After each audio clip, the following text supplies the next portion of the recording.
Ouais, ravi de vous retrouver à l'heure de Paris Direct. Bienvenue sur France 24. Voici tout de suite les principaux titres de cette prochaine demi-heure. À la une, Israël et le Hamas sous forte pression.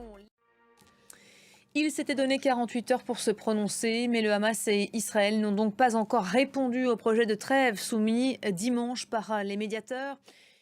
On va aller plus loin tout de suite avec vous, Bruno Darou. Bonjour Bonjour Bruno. Elisabeth. Le point dans ces négociations donc, qui patinent, quel impact pourrait avoir la mort qu'on vient d'évoquer à l'instant, la mort des proches d'Ismaël Haniyeh? Bah, écoutez, dans l'immédiat, pas véritablement d'impact.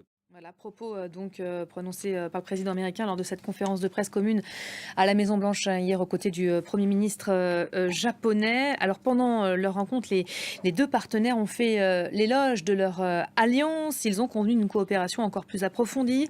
Réunis dans un sommet à la Maison-Blanche, les deux dirigeants ont tous deux été contraints de s'impliquer dans des conflits mondiaux, ont-ils répété.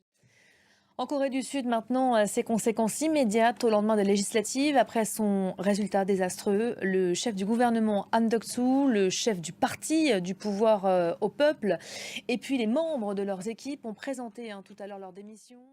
Allez, cette séquence sur laquelle on se concentrera dès 13 heures. Les grands capitaines de l'industrie de défense française sont aujourd'hui conviés en Dordogne, vous le voyez ici. Sur le terrain, pendant ce temps-là, 2 morts et 4 blessés nous sont signalés dans une frappe dans le sud de l'Ukraine. La Russie a effectivement frappé de nouveau la nuit dernière. Plus de 40 missiles et 40 drones ont été tirés sur l'Ukraine.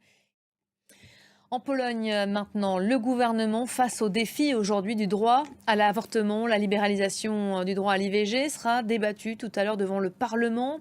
Dans un pays où l'influence de l'Église catholique reste forte, la séquence promet aujourd'hui de faire des remous. Où en est-on dans le pays sur cette question? Élément de réponse tout de suite avec Léo Péchard. Et voilà pour l'essentiel de l'actualité en cette mi-journée.